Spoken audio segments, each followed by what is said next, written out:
Salut, c'est Antoine et on va faire le petit tour d'horizon hebdomadaire sur les cryptos majeures. On va commencer par le Bitcoin. Alors, on a toujours le tracé de la semaine dernière, donc on est toujours proche de l'oblique de long terme en rouge. Là, on a commencé à amorcer un rebond dessus. Et la semaine dernière, on avait vu ce biseau descendant, donc qui annonçait statistiquement une sortie haussière. Donc on était ici la semaine dernière, et je disais que cette sortie ne me plaisait pas parce qu'on n'avait pas un pic de volume à ce moment-là. Donc on attendait un pic de volume pour valider la cassure. Donc ce qui s'est passé, c'est que le lendemain, donc le lundi, on a fait une bougie baissière. Donc en fait, c'était un throwback sur l'oblique qui a été cassé, donc qui est devenu un support. Donc l'oblique à la hausse fait résistance. Une fois qu'elle est cassée, ça devient un support.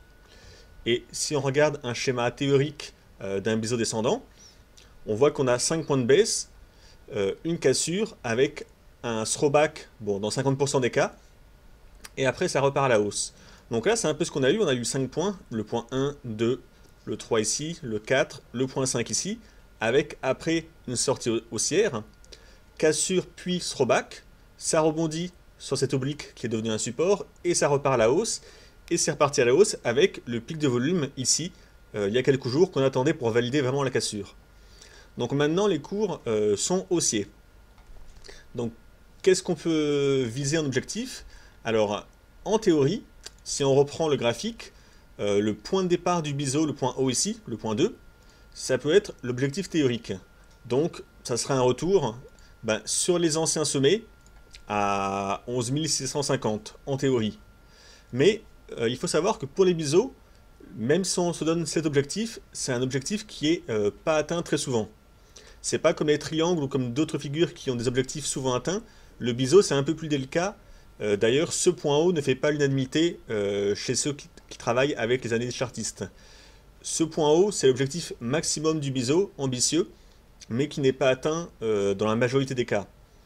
Donc, le premier point qu'on pourrait se fixer en étant un peu plus raisonnable, ça serait un retour sur cette dernière zone haute, ce dernier point haut intermédiaire.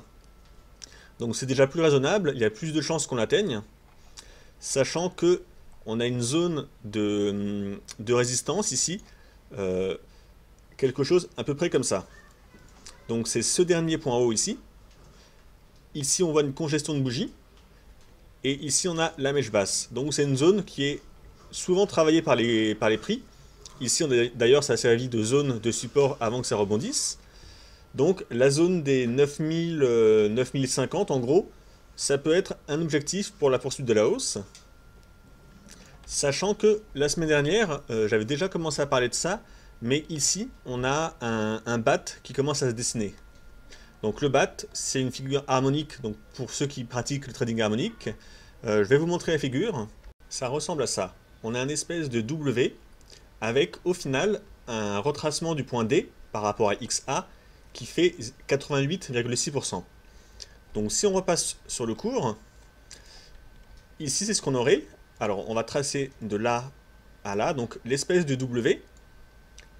Et là, le point D donc aurait un retracement à 88,6. Donc on va le mettre sur le graphique. Voilà, donc ce serait par ici. Bon, si j'arrive à l'ajuster, voilà. Donc 88,6. Donc ce point ici, ça indiquerait qu'on a complété justement ce BAT avec ce retracement. Donc il y a d'autres mesures ici, sachant que le point B, c'est un retracement entre 38 et 50%, donc les ratios de Fibonacci.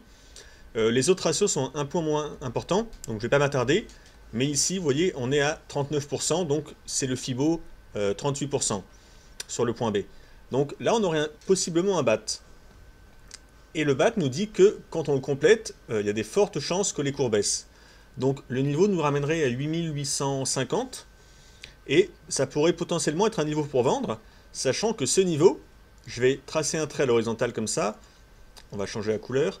Donc ce niveau est un niveau qui n'est pas loin du sommet de X en fait, ici. Donc même sans parler du BAT, on est quand même, on a vu avant, sur un niveau de résistance assez fort. Donc vendre par ici, ça pourrait être intéressant. Ça pourrait être un niveau qui ferait rebaisser les cours. C'est à la fois le BAT et à la fois une résistance chartiste avec des points bas et des points hauts. Donc on peut vendre à partir de 8850 et il faut un stop qui est légèrement au-dessus du point X, donc légèrement au-dessus de 9175 au maximum.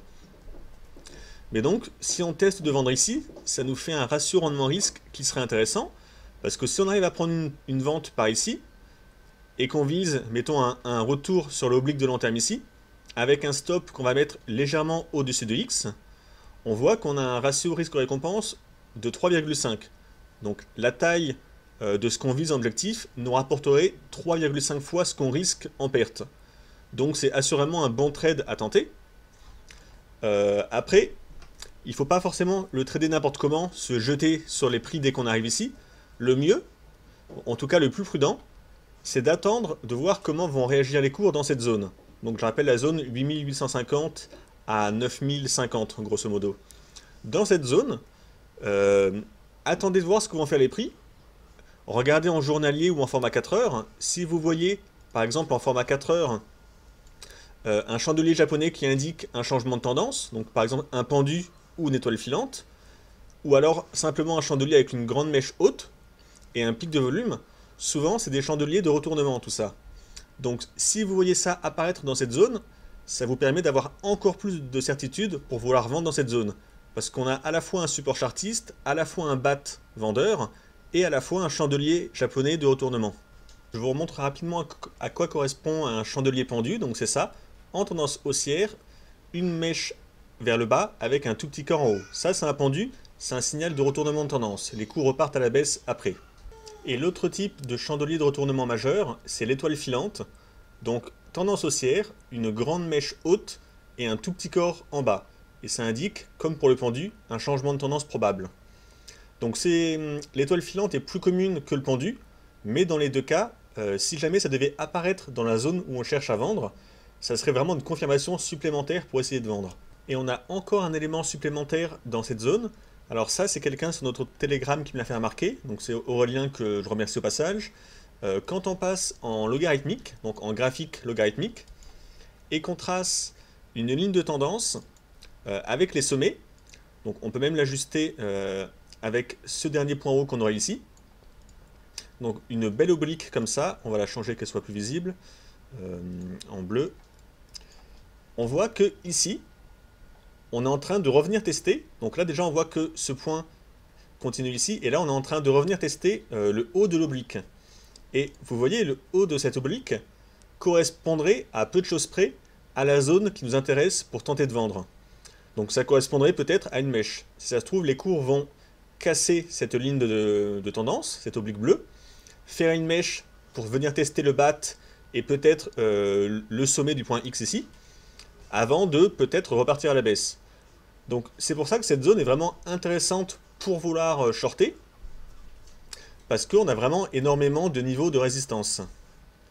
Alors à l'inverse, si jamais ce niveau de résistance devait être cassé, ça voudrait dire qu'il y a énormément d'acheteurs sur le marché, et ça serait plutôt un signal d'achat si jamais on l'a cassé.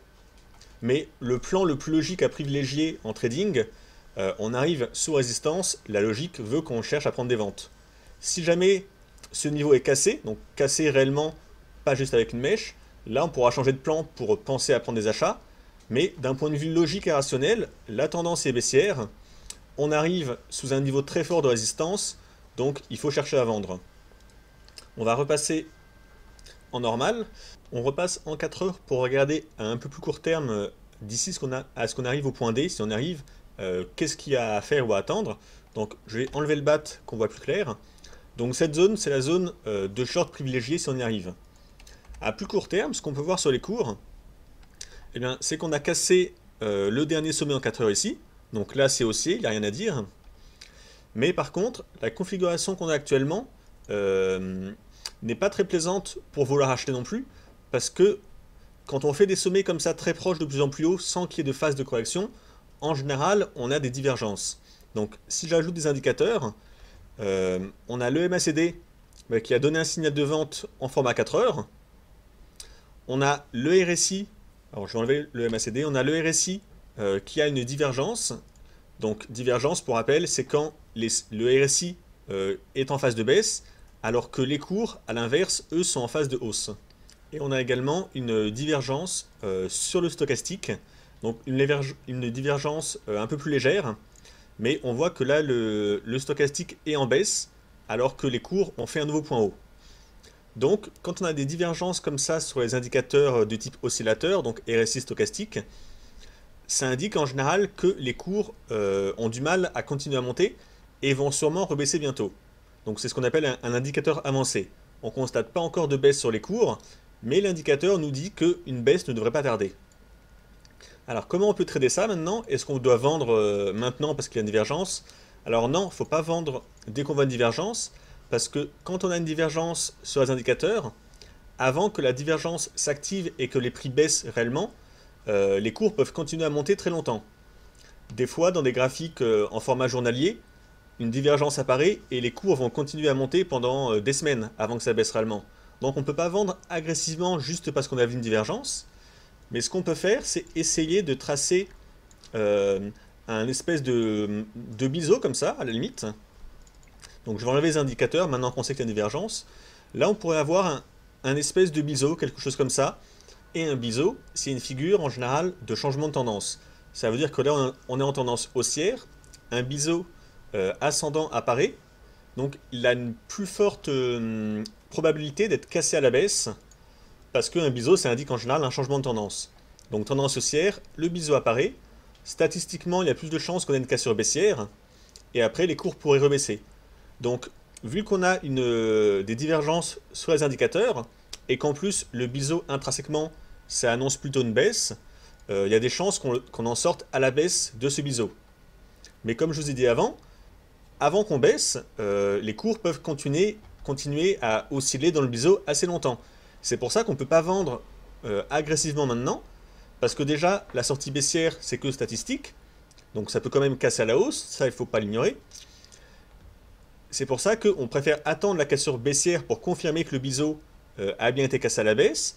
Et en plus, si on a une cassure baissière de cette oblique basse, donc du biseau, eh ben, ça validera la divergence qu'on a sur les indicateurs et la divergence sera activée et les cours pourront baisser encore plus.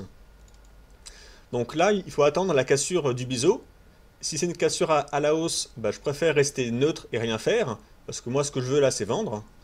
Et si c'est une cassure baissière, par contre, potentiellement on pourra prendre une vente. Le meilleur point possible pour vouloir vendre, ça serait que les cours continuent à osciller dans le biseau, viennent tester le cadre en orange ici, donc il faudrait qu'ils aillent assez loin, ou avec une mèche, avant de repartir à la baisse.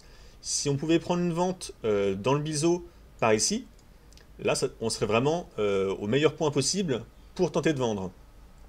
Mais c'est pas du tout sûr que les cours arrivent jusqu'au bout du biseau, parce qu'en général, c'est rare qu'on aille jusqu'à l'apex, donc jusqu'au bout. Donc dans tous les cas, là il faut guetter le biseau, voir si on en sort à la baisse.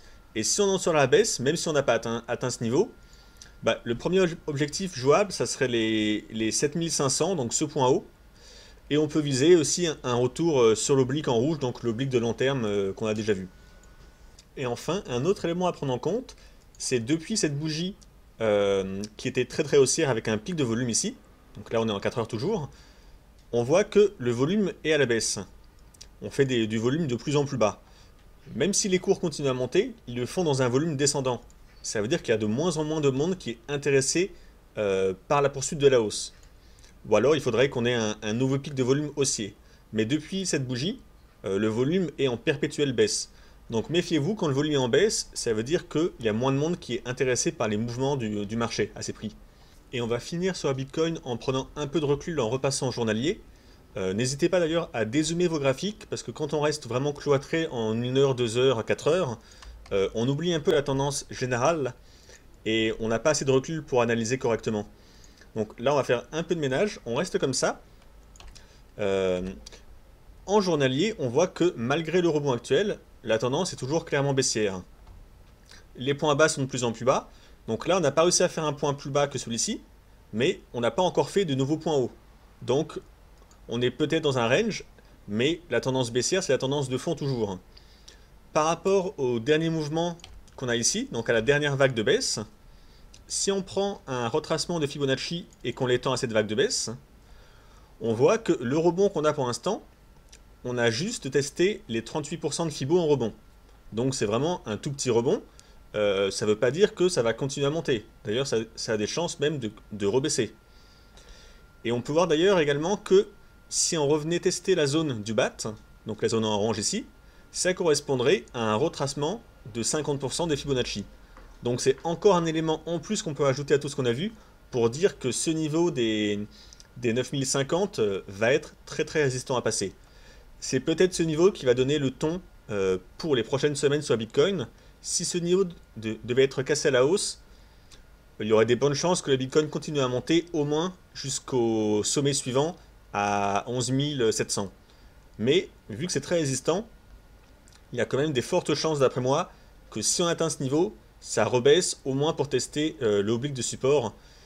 Donc en revenant par ici. Et après, à voir comment les cours vont réagir. Passons à l'Ethereum en journalier. Donc la semaine dernière, on avait vu cette zone de congestion et on attendait une cassure à la hausse ou à la baisse parce que c'était un espèce de range. Donc grâce au rebond qu'on a eu sur Bitcoin, c'est parti à la hausse. Donc là on a un rebond haussier. On a toujours cette oblique bleue de long terme et on est repassé au-dessus. Donc ça c'est une bonne chose quand même pour la poursuite de la hausse. Par contre, on voit qu'on va retester le haut de ce canal baissier. Donc le haut par ici. Donc là, à voir, pour l'instant, il n'y a pas grand chose à faire parce qu'on n'est plus très loin du haut, donc ça ne vaut pas le coup d'acheter maintenant, parce que ça a quand même des chances de corriger. Quand on va arriver sur le haut de ce canal, si jamais on le casse à la baisse, donc attendez au moins une clôture journalière hein, pour estimer qu'on l'a cassé. Si on le cassait en clôture journalière et que les cours arrivaient à clôturer au-dessus, là ça pourrait potentiellement être un signal d'achat. Mais c'est quand même un sacré niveau de résistance à passer. Surtout qu'on a ce point bas ici, qui maintenant est une résistance. C'était cassé à la baisse ici. Maintenant, ça fait résistance à la hausse. Et ça correspond à peu près au haut du canal où on va arriver si on continue de monter au même rythme. Donc, niveau très résistant. Si jamais on le casse clairement à la hausse, on peut prendre des achats. Mais je pense qu'il y a des bonnes chances quand même que les cours soient stoppés par cette résistance, donc à 575 grosso modo. Sur le Litecoin, on voit que c'est en train de rebondir sur cette zone de support qu'on avait vu, donc l'ancien point bas ici, sur lequel on a stagné ici. Donc là, c'est en train de rebondir. Si on cassait l'ancien point haut ici, donc si on casse ce point haut donc à 136,17, ça pourrait potentiellement continuer à monter. Alors, pour l'objectif, on peut essayer de tracer peut-être une oblique comme ça, avec les deux points hauts. Donc on peut viser un retour sur l'oblique bleue si on casse donc ce dernier sommet. Bon, pour l'instant c'est pas fait. Et en plus, il n'y a pas beaucoup de marge de points à gagner à la hausse. Le plus prudent, si on veut jouer à long terme, c'est d'attendre une cassure de cette oblique long terme. Et là, si on la casse, ça voudrait dire que la hausse va sûrement se poursuivre. Donc c'est ça qui est le plus intéressant à guetter. Si on le casse, là il y a des fortes probabilité que les cours continuent à monter avec des beaux gains à faire. On pourrait revenir tester peut-être les 238, donc le dernier sommet ici, en cas de cassure de l'oblique. Donc pour l'instant c'est pas fait, il faut voir comment ça va réagir dans les prochains jours. Mais voilà ce qu'il y a à guetter pour passer acheteur long terme. Sur le Ripple, là c'est assez intéressant. On est sorti à la hausse de ce canal baissier qu'on avait. Donc maintenant qu'on est au-dessus, alors il y a un point qui est un peu gênant, c'est que cette zone en orange qu'on a, c'était une zone de support et de résistance assez forte. Vous voyez, elle a été travaillée beaucoup de fois. Donc là, on n'est pas vraiment très très loin de la zone. Et souvent, les zones très fortes comme ça, qui ont longtemps fait support et résistance, ont tendance à réattirer les cours sur elles. Donc là, tant qu'on n'en est pas un peu plus écarté, j'ai du mal à penser que ça va décoller vraiment. On va peut-être revenir tester. Vous voyez, là on était au-dessus, ça a rebondi. On l'a cassé un peu à la baisse, mais c'est revenu la tester, c'est reparti à la baisse, on est repassé au-dessus. Donc là, on pourrait se dire que ça va revenir à tester à nouveau. Mais quand même, ce canal baissier est cassé à la hausse, donc ça c'est un bon signe pour la poursuite de la hausse. Donc là, c'est un peu compliqué, la situation n'est pas très claire. D'un côté, on a la cassure du canal à la hausse qui est un signal haussier clair, mais de l'autre, on ne s'est pas extrait de cette zone qui attire les cours importantes. Donc il y a quand même une chance que les cours rebaissent. Donc s'ils rebaissent, peut-être qu'ils pourraient revenir faire un throwback sur le canal. Donc là, il faudrait qu'ils baissent rapidement, parce que sinon le canal va être trop loin. Ou alors au moins revenir tester cette zone avant peut-être de rebondir après. Donc je pense que le meilleur plan, si on pense que ça va monter, c'est de laisser les cours revenir tester cette zone, avec peut-être ce mini-sommet à 55,10, qui pourrait faire une zone de support pour que ça rebondisse, et tenter des achats. Vouloir acheter dès maintenant, vu que cette zone a quand même une forte chance d'attirer les cours à elle, c'est compliqué de vouloir acheter. Ou alors, le deuxième scénario, c'est si jamais on cassait cette mèche haute ici, là ça pourrait être un signal d'achat, donc de poursuite de la hausse. Parce qu'une mèche comme ça, donc là on a un doji avec une grande mèche, en général c'est plutôt un signe baissier quand ça se présente en fin de tendance haussière comme ça. Donc là ça serait plutôt baissier, mais si jamais ça baissait pas et que les cours arrivaient à dépasser à nouveau ce point haut en clôture, ça voudrait dire que ce signe baissier est invalidé parce qu'il y a beaucoup d'acheteurs sur le marché. Et donc ça pourrait être l'occasion de tenter de se placer à l'achat si on fait une clôture journalière au-dessus donc des 70-73. Donc là on pourrait acheter, et ce qu'on pourrait viser, dans un premier temps ça sera un retour sur cette zone basse, donc cet ancien point bas ici, à 86-87. Ça pourrait être un niveau intéressant, et après si ça continue de monter, vous visez simplement les sommets, donc à 1,082 ici, puis le suivant, etc. Donc voilà, soit on peut attendre un repli pour tenter de prendre des achats, soit s'il y a un breakout haussier, on peut tenter de se placer et d'acheter si on clôture au-dessus donc des 70-78. Le Néo en journalier, alors là la configuration est moins intéressante parce qu'on est encore relativement loin du haut du canal. Donc le plan idéal, si ça continue à monter, ça serait d'acheter si on casse à la hausse ce canal baissier. On en est encore relativement loin. Là, c'est dur d'avoir un avis tranché, c'est aussi à court terme, mais il n'y a pas non plus beaucoup de support à la baisse. Donc si le Bitcoin baisse, il n'y a pas grand chose qui va freiner le Néo à la baisse non plus. Donc là, on est un peu au milieu de nulle part. C'est pas la meilleure configuration pour trader. Donc à mon avis, il faut attendre soit qu'on rebaisse et qu'on revienne tester les points bas ici, pour tenter d'acheter peut-être. Ou alors, le plus simple et le mieux à mon avis, c'est d'attendre qu'on fasse vraiment une sortie haussière de ce canal baissier. Donc là, il faudra voir à quel rythme on va se diriger vers la hausse si on continue à monter. Et on va finir avec l'Omisego.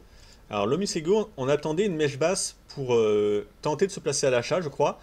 On n'a pas eu vraiment de mèche basse comme ce qu'on a pu avoir avant. Les cours ont bien rebondi. Donc ça, c'est vraiment corrélé au Bitcoin.